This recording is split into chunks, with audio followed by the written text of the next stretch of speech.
Mon Seigneur et mon Dieu, je crois fermement que tu es ici, et que tu me vois, et que tu m'entends. Je t'adore avec profonde révérence.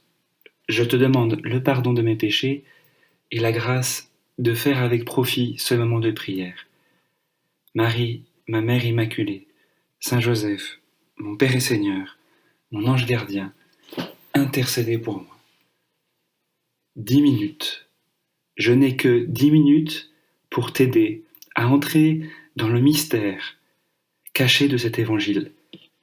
C'est mission impossible. C'est impossible. Parce que d'habitude, il faudrait que nous ayons 1 heure tous les deux. C'est ce que je fais d'habitude. On a 1 heure pour en parler. Là, on a 10 petites minutes. Alors allons-y. Tu imagines Jésus qui arrive dans cette maison où il y a ses amis.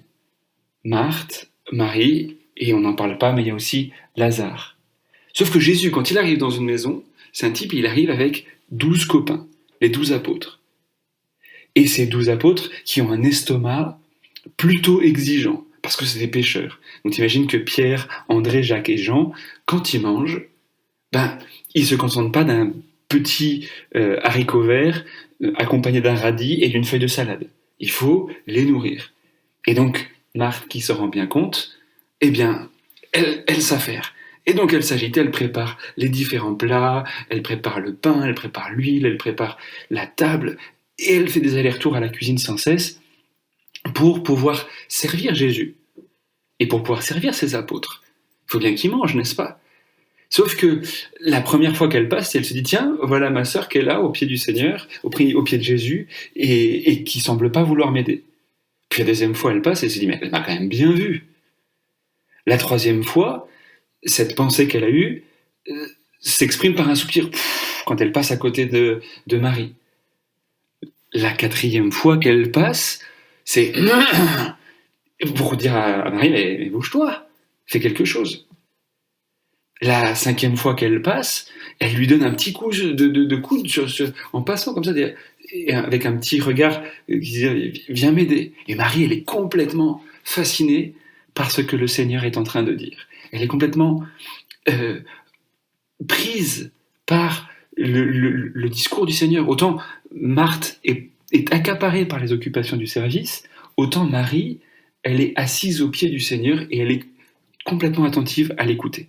Et du coup, Marthe, n'en pouvant plus, interrompt le Seigneur Jésus. C'est-à-dire, Jésus, quand il parle, c'est des paroles de vie éternelle. C'est ce que dit Saint Pierre à un moment. Il dit, Seigneur, à qui irions-nous? Tu as les paroles de vie éternelle. Donc Jésus, quand il parle, c'est merveilleux. Mais sauf que Marthe, elle n'a pas écouté le discours.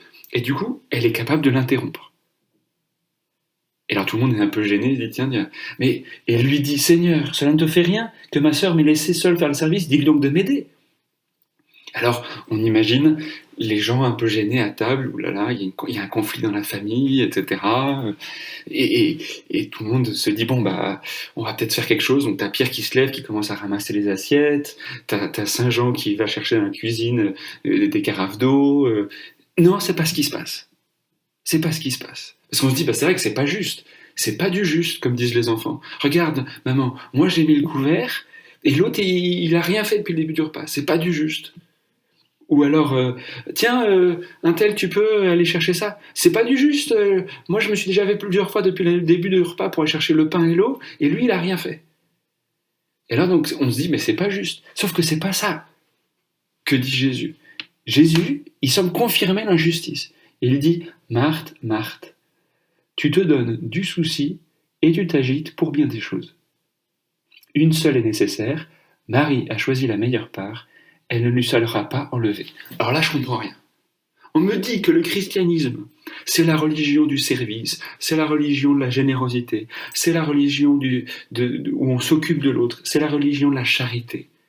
Et voilà que Jésus retourne complètement la situation. Et alors Alors là, on se dit, mais attends, Jésus, c'est pas ça qu'il fallait dire. C'est pas ça, il fallait dire à Pierre, aux autres de l'aider, etc. Et à Marie lui dire, bah, écoute, c'est pas bien, tu vois. T'es là, tranquille, en train de rien faire, et tu t'occupes pas d'aider ta sœur et de m'aider, et d'aider mes apôtres à bien manger. Mais non. Et c'est là qu'on voit que Jésus, que Dieu, que le Seigneur, Jésus, il retourne toujours complètement les catégories. Et il nous surprend. C'est comme toujours, l'évangile, moi ça me surprend. À chaque fois que tu le lis, tu te dis, waouh, ben j'avais pas compris ça. Mais heureusement, parce que sinon ça veut dire que ça parle pas de Dieu. Ça veut dire que ça parle de catégories humaines. Mais les catégories humaines, si elles entrent dans le christianisme, c'est pas du christianisme, c'est du socialisme, on fait du social. On fait du social. Mais c'est pas ça. C'est pas faire du social, ou faire du libéral, ou faire du je sais pas trop quoi. C'est Dieu qui parle. Et toi et moi, on est bien souvent préoccupés de savoir ce que Dieu pense de nous, ce qu'on peut faire pour Dieu. Et donc on s'agite, on se fait du souci, on se préoccupe. Pourquoi ? Pour plaire à Jésus. Pour chercher à faire des choses où on se dira, bah voilà, Jésus est content. De même que quand on était petit, on faisait des choses pour voir si papa et maman étaient contents. Et je connais même des jeunes gens qui me disaient, mais voilà, j'étudie et je cherche à avoir des bonnes notes pour que mon père soit fier de moi.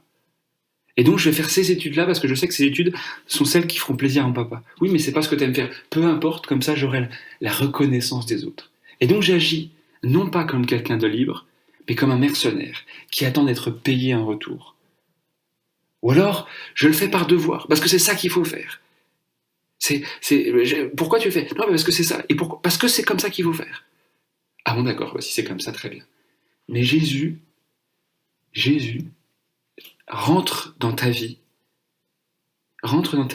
et te dit, viens t'asseoir là, à ma table. Viens t'asseoir et viens m'écouter.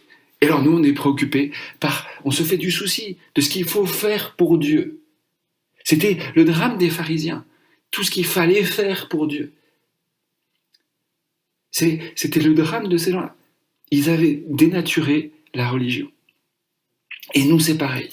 Et toi et moi, c'est pareil. Si souvent on croit que la religion, que la foi chrétienne, c'est un ensemble de choses à faire pour Dieu. Mais c'est pas d'abord un ensemble de choses à faire pour Dieu. La foi chrétienne, c'est d'abord vivre avec Jésus. D'où le titre de ces méditations quotidiennes que tu écoutes. 10 minutes avec Jésus. 10 minutes avec Jésus. 10 minutes avec Jésus. C'est extraordinaire de passer tous les matins, tous les soirs ou tous les midis, je ne sais pas, quand tu écoutes ces méditations, 10 minutes avec Jésus. On a toujours le désir de passer du bon moment avec ses amis, du bon temps avec ses amis. Mais si souvent on ne se l'autorise pas, pour faire des choses pour les uns, pour les autres, pour nous-mêmes, au lieu de tout simplement s'asseoir aux pieds de Jésus et que lui fasse quelque chose pour moi. Que lui fasse quelque chose pour moi. Que je puisse m'asseoir à ses pieds et l'entendre me parler. Quel bonheur y a-t-il, Jésus, lorsque je peux enfin allumer les 10 minutes avec toi, quel bonheur c'est, et juste m'asseoir et t'écouter. Alors évidemment, il y a le prêtre qui parle, mais peu importe. Ce qui compte, c'est ce que toi tu as à me dire au fond du cœur. Parce que ces 10 minutes avec toi vont me permettre de passer le reste de la journée avec toi, de savoir que tu es là avec moi. Et ça change ma journée. Pardon d'insister, mais ça change ma journée. Parce que je vis ces 10 minutes avec toi, le reste de la journée n'est pas le même. Je suis comme Marie.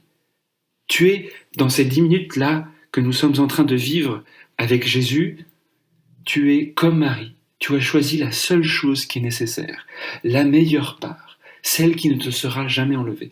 C'est 3 caractéristiques. C'est la seule chose nécessaire, et il n'y a rien d'autre de nécessaire. C'est la meilleure part, c'est-à-dire que ce n'est pas la bonne part, c'est la meilleure part, et c'est une part qui est éternelle. Ça ne passera pas, ça va continuer dans ta journée et jusque dans l'éternité. Lorsque tu passes un bon moment avec quelqu'un, tu as envie que ça dure. Eh bien là, ça peut durer. Demande à Jésus de t'enseigner, à te laisser aimer par lui, à te donner la grâce non seulement de savoir qu'il t'entend, mais que tu peux l'écouter, que tu peux te laisser aimer par lui, que tu peux entendre ces paroles qui sont des paroles de vie éternelle. Seigneur, à qui irions-nous? Tu as les paroles de la vie éternelle. Que Marie, qui est notre mère bien-aimée, nous aide à vivre dans cette disposition tout au long de la journée, à nous laisser, à te laisser aimer par Jésus, à ne pas faire des choses pour les autres, pour Dieu d'abord, mais d'abord à laisser Jésus, qui est au fond de ton cœur et qui veut te parler, te dire des paroles de vie éternelle, les seules choses qui puissent te nourrir et te donner ce dont tu as tellement faim et tellement soif, un amour infini. Je te remercie, mon Dieu, des bonnes résolutions, des actes d'amour et des inspirations que tu m'as communiquées dans cette méditation. Je te demande la grâce de m'aider à les mettre en pratique. Marie, ma Mère Immaculée, Saint Joseph, mon Père et Seigneur, mon ange gardien, intercédez pour moi.